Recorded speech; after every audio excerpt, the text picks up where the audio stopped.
كل الجميع بخير. النهارده معانا الاء عايزه تقول لنا بس جمله يا جماعه اليوم الكريسماس. هي جايه النهارده بتجادلني وبتفاصلني انا كدكتوره دايت ان انا اعمل الحاجات اللي هي هتقولها، الكوارث اللي هي هتقولها. قولي يا الاء. انا شايف ان رايي مظبوط. انا اشاهدكم دلوقتي، احنا لما يوم الكريسماس كلنا بناكل ومحدش يضحك على نفسه، احنا بناكل. الفكره بقى مش في ان هو يوم الكريسماس، اليوم اللي وراه نرجع تاني دكتوره نعمل دايت ورياضه ودايت كده. انا مسكت العصايه من النص. ايه المشكله بقى؟ فين انا عايزه امسك المشكله. انت عايزه تاكلي؟ انا هاكل كده، مش عايزه، انا هاكل اصلا.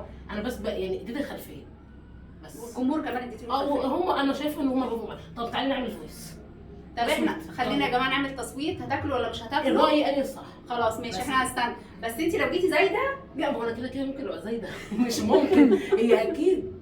والله احنا حابين نشارككم الراي معانا وتشوفوا انتوا هتاكلوا ولا مش هتاكلوا ولا هتعملوا ايه. فاتمنى تردوا علينا في الكومنتات، انتوا اليوم ده هتبوظوا ولا مش هتبوظوا، تاني يوم هتعملوا ايه. هنرجع للدايت تاني؟ لا، لازم نرجع برضه، لازم برضه ليكي حق برضه معانا. الحمد لله طلع ليه حق. ليكي حق والله والله. دمتم بألف خير. كل سنه